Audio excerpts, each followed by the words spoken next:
Hi, everyone. Judge Andrew Napolitano here for Judging Freedom.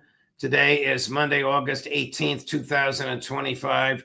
Ray McGovern will be here with us in just a moment. What's the mood in Moscow after the conference in Alaska? But first, this. Why do so many financial experts call silver the most undervalued asset today? Because silver is essential to the future.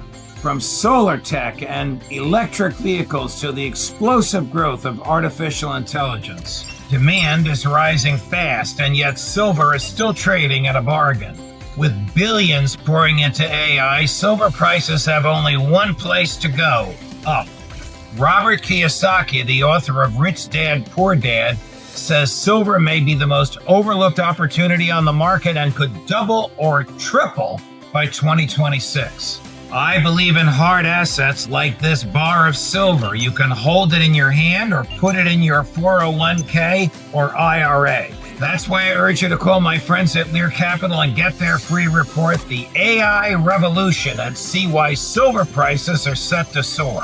Call 800-511-4620, 800-511-4620, or go to LearJudgeNap.com. Don't wait. The government can print dollars, but it can't print silver. Ray McGovern, welcome here, my dear friend. What do you suppose is the likely mood in the Kremlin this morning or afternoon now in Russia?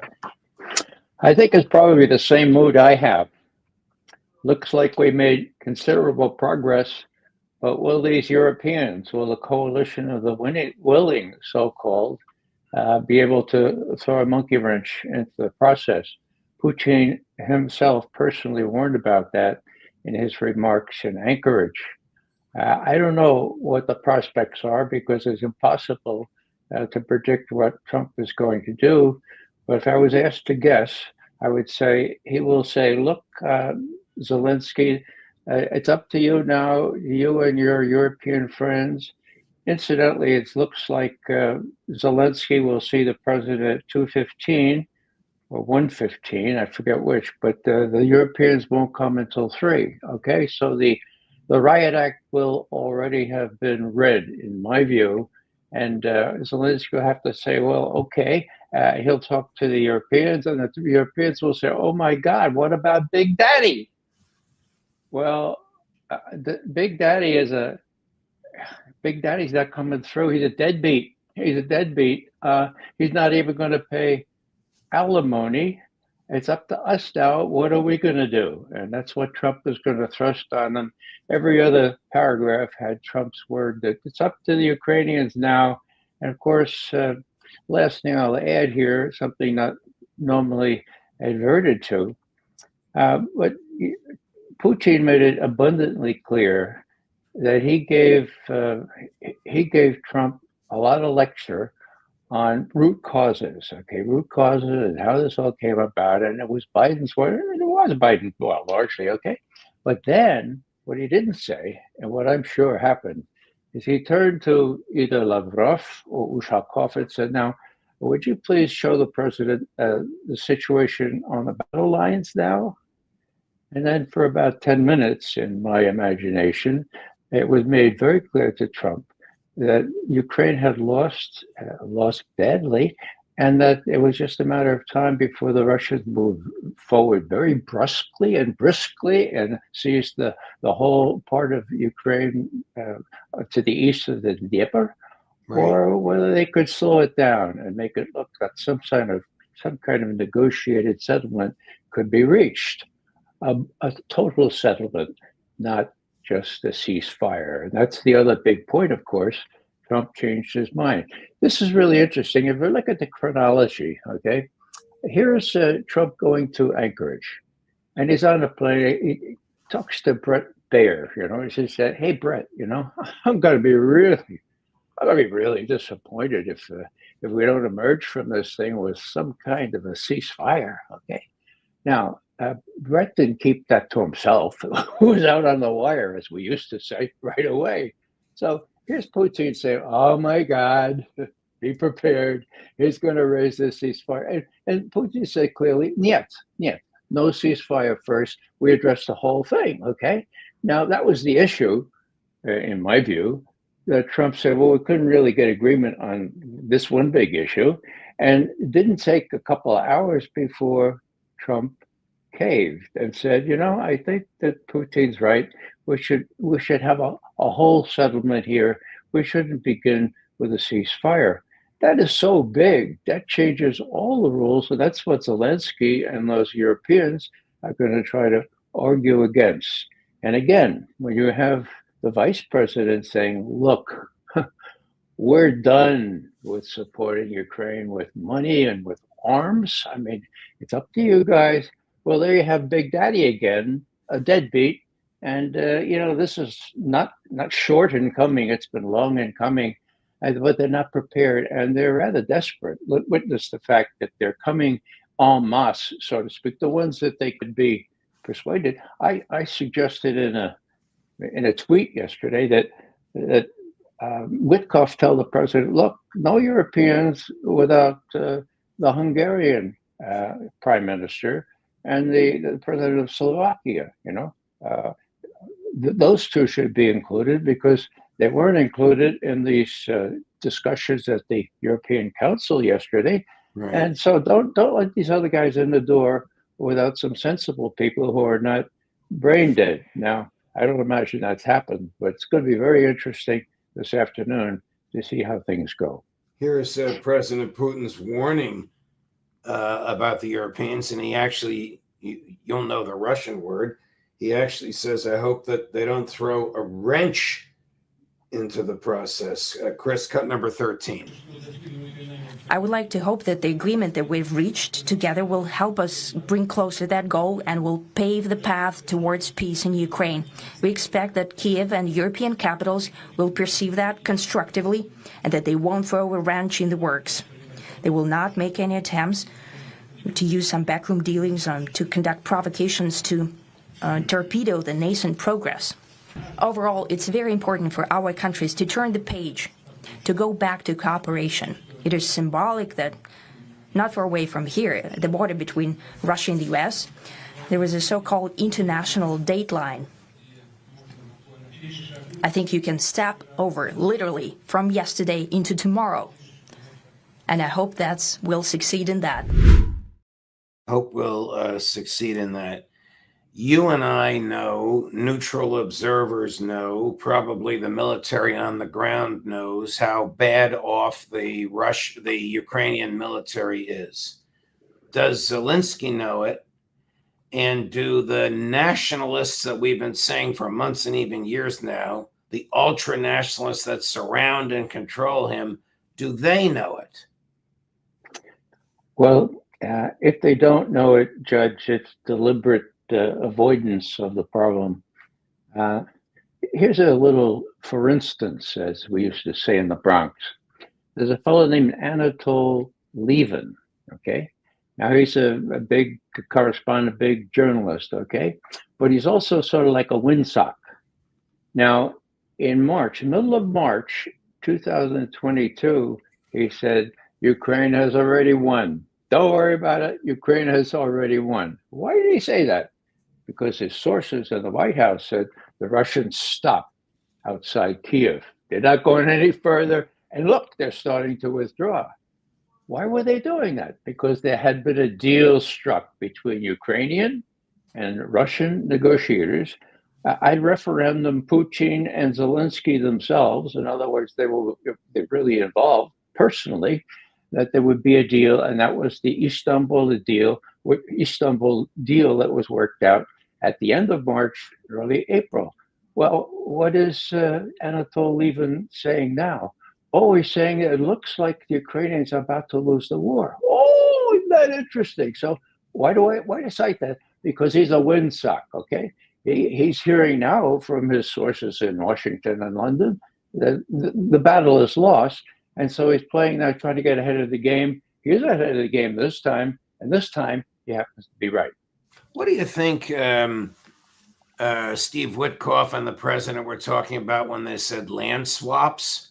Alistair Crook is of the view that Witkoff misunderstood something translated to him from President Putin's Russian, because in Alistair's view, and I want yours, it is inconceivable and illegal for President Putin to give up any Russian land as part of a peace agreement. Yeah, Alistair, as usual, is completely right. What have the Russians said about this kind of swap? Zero, okay? Correct. This is banter. This is kind of throwing things out. We call them straws in the wind or whatever. And, it's not to be taken. The reality is, number one, there's not going to be any ceasefire immediately. Number two, what about the sanctions? Oh, we're going to have bone crunchy sanctions, not only on Russia, but on China and India. Well, what happened to them? Well, as we know, if we remember, when Trump painted himself into this stupid corner, he said, hey, Steve Witkoff, can you help me out? Go to Moscow and see if you can make a deal. It's really embarrassing. I have to back off this thing. That was the 6th of August. The 8th was the deadline, right? And so the deal was struck. Will divert all kinds of attention to what I was threatening, or else, and we'll have a summit. Now, you can be very sure that Putin extracted concessions in return for his agreement to do a summit, particularly in the United States. And now we see what they were. Now, Trump made one last attempt with Bret Baier to say, we really need an immediate ceasefire.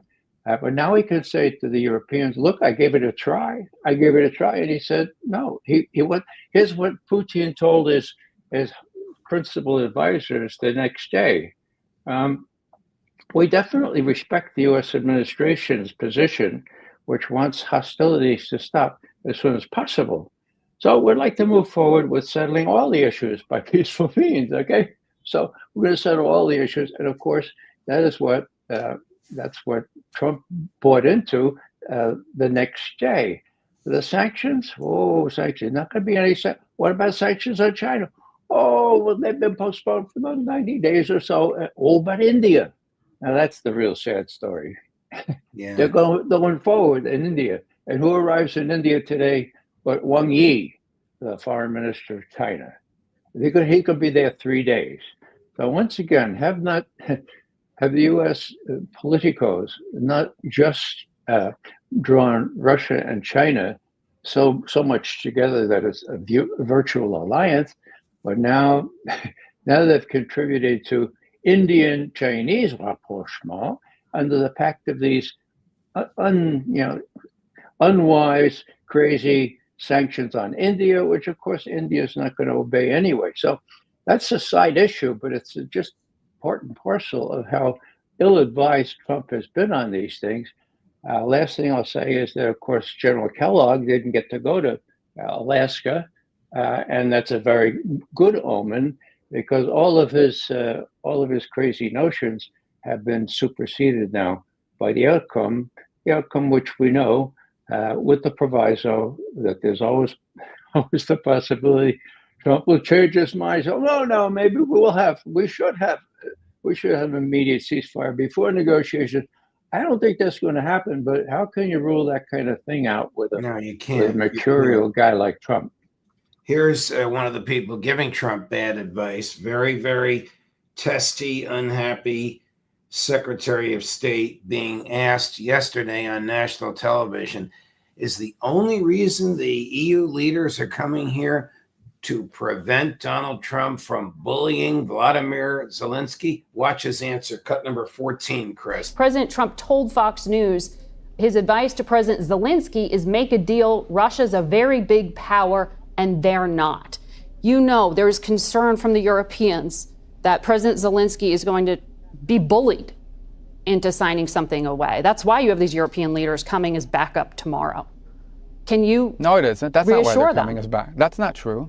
We're trying to solve a problem. Don't tell us what we're going to feel. I'm not telling you. Because you're in no position to dictate that. That's exactly Remember what this. you're doing. You're in no position to dictate what we're going to feel. No, but that's not that's not true. They're not coming here tomorrow to keep Zelensky from being bullied. They're not coming. February in fact, Oval Office they're coming meeting here tomorrow in front of television cameras where President Zelensky. Do you know how many meetings we've had down. since then? So, but that's not true. They're not coming here tomorrow to keep Zelensky from being bullied. They're coming here tomorrow because we've been working with the Europeans. We talked to them last week. There were meetings in the UK over the previous weekend. And they said President Trump was going to demand a ceasefire as early as Thursday. No. But you said that they're coming here tomorrow to keep Zelensky from being bullied. They're not coming here tomorrow. Oh, this is such a stupid media narrative that they're coming here tomorrow because Trump is going to bully Zelensky into a bad deal. We've been working with these people for weeks. I feel sorry. I feel sorry for Rubio. He can't be happy with the better part of his job being done by somebody else. Well, not only that, but the essence of his job being against his own inclinations. I mean, he's a neocon, for God's sake. Right. He shows great flexibility by saluting smartly, but he hates to do these things. Now, February in the Oval Office was an ambush. I mean, I don't like Zelensky, not one little bit, but I almost felt embarrassed for him. Yeah, he sort of started it, but my God, you know. Same here. They really jumped. Now he's going back to the scene of the crime, right? Mm-hmm. And all of a sudden the Europeans want to come with him. Now, I was surprised that Trump said, all right, you can come. But then I saw that there was some method in his madness. You can come and you can wait till 3 o'clock. I'm going to talk to him at 1:15 until 1:20, and that's all I'll take with Zelensky. Zelensky can go commiserate with you guys. You come back and I'll tell you just the same thing. If you want the cameras on, I'll leave them on. So the president has thrown General Kellogg under the bus. Is he throwing the neocons under the bus as well? Where's Lindsey Graham on this? Well, Lindsey will, he'll salute as well. He'll make the base face. He'll put the base face on it. He's already done so when talking about Alaska, and he'll support the president. Now, in his heart of hearts, he probably has his doubts or his real firm opposition. But look, Trump is acting like a president now who is unfettered by the usual fellows who, for example, during Russiagate, kept him emasculated. And I use that term advisedly. He couldn't do a damn thing with respect to Russia.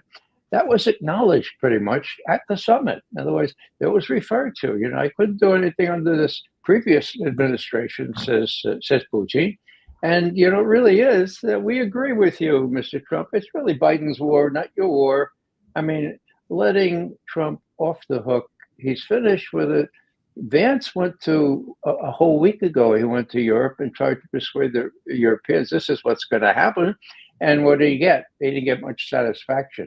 Now, if Vance is there with Trump, like 2 against 1, Rubio will probably listen in.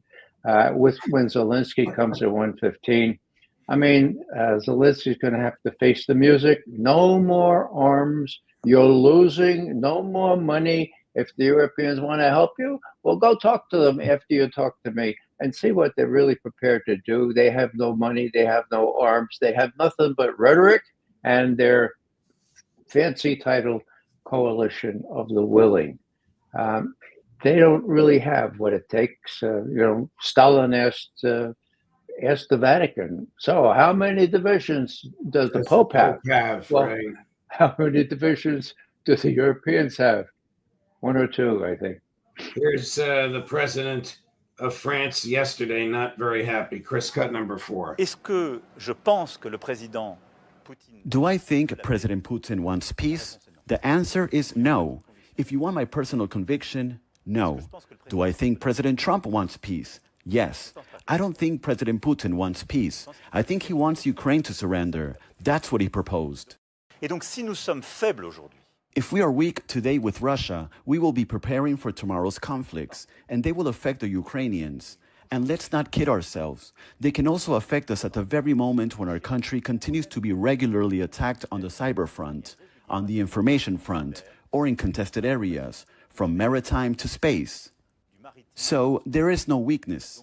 Basically, what we are going to say tomorrow, we want peace.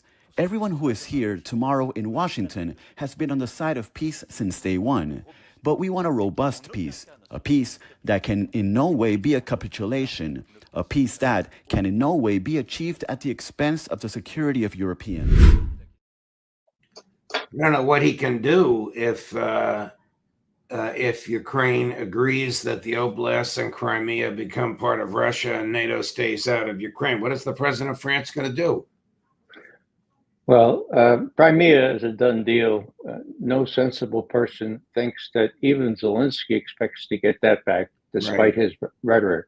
Right. Now, Macron, my God, he follows this fellow Hollande, who purposely deceived and tricked the Russians. He and Angela Merkel, and have admitted it, that when they committed to supervise the ceasefire in Ukraine, Minsk 1 and Minsk 2, that just was a way of buying time for NATO to equip and train the Ukrainian army. And Angela Merkel, having admitted this, says, and look at the Ukrainian army now. They were nothing in 2014, for God's sake. Now look at them, okay? So this is the tradition. Now, what did these people expect? Well, I don't know, but they're not very bright, because when you look at the situation as a whole, it was they who provoked this war. That is indisputable. The evidence is very, very clear. The Secretary General of NATO said to the EU Parliament 2 years ago, Putin said, if you keep trying to get Ukraine into NATO, we will have to invade. And Jens Stoltenberg says, so we said, no. And he invaded. Meanwhile, we got Finland and we got Sweden. So we had enlargement of NATO anyway. My God, 1 million Ukrainian youth and Russian youth had perished by that time 2 years ago. So these are the kind of leadership you have at NATO. As I say, Rutte, now he's going to be there. He's the Secretary General of NATO. Okay. Now, what's he already said? He says, oh, well, Daddy is here with us. No problem. Well, I'll just say one more time. Daddy is a deadbeat. He's not going to pay alimony. He's not going to pay child support. He's not going to pay anything anymore. He's up to here. And the vice president has said, look, we're done. We're done with arming Ukraine. And the money is going to stop as well. Once Trump has a chance to persuade those in the Senate and in the House that this is really the only way out, I think things will converge. I think terms will be worked out. And whether Zelensky is one of the people that helps work it out or not, really up to him to show a little bit more, a lot more flexibility than he has shown heretofore. Well, we'll have a lot to talk about at the end of the week with Larry. Thank you, Ray. Thanks very much. Thanks Most for welcome, your analysis. You have a good week. We'll see you Friday. All the best. Okay. Thank you. And the aforementioned Larry at 11:30, at 11:30, his usual slot this morning. At 2 o'clock this afternoon, Colonel Douglas McGregor, switching over to the Middle East, about which we can't forget, even when our eyes are on the ball in Alaska. At 3 o'clock, Aaron Mate, Judge Napolitano for Judging Freedom.